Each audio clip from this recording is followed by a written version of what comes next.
namang kasalanan magmahal ng dalawa. Hindi ko rin naman to sinasadya. Kung pwede ko lamang ibalik ang panahon, sana hindi ko na ginawa yun.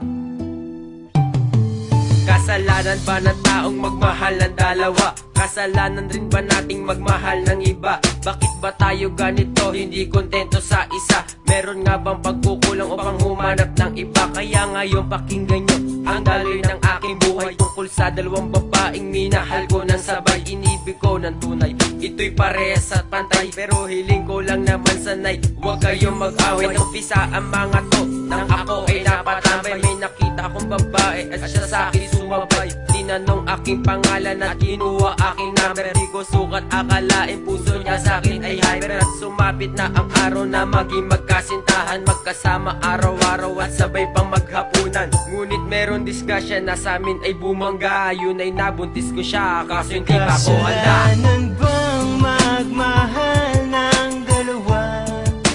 Di ko naman sinasadya. Kung pwede lamang ibalik ang panahon, hindi ko gagawin yon.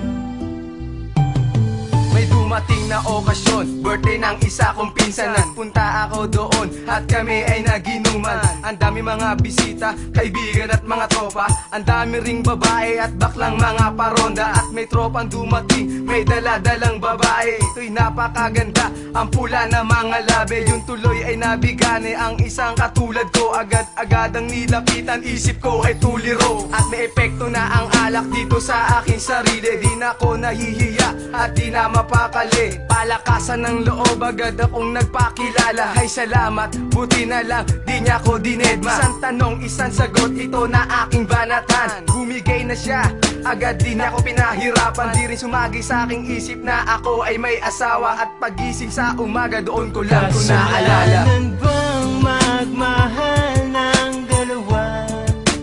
Di ko naman sinasadya. Kung pwede lamang ibalik ang panahon, hindi ko gagawin yon.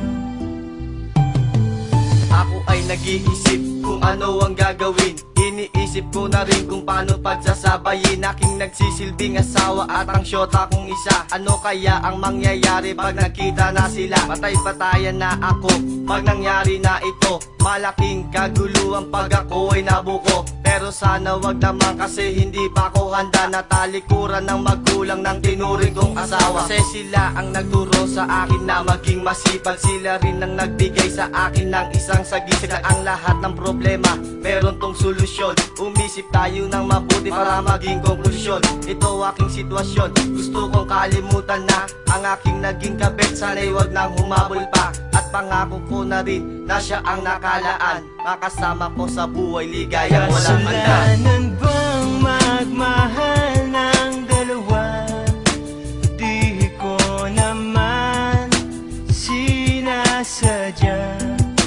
Kung pwede lamang ibalik ang panahon, hindi ko gagawin yon.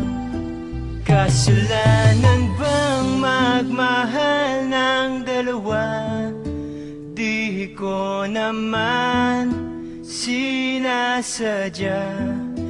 Kung pwede lamang ibalik ang panahon, hindi ko gagawin yon.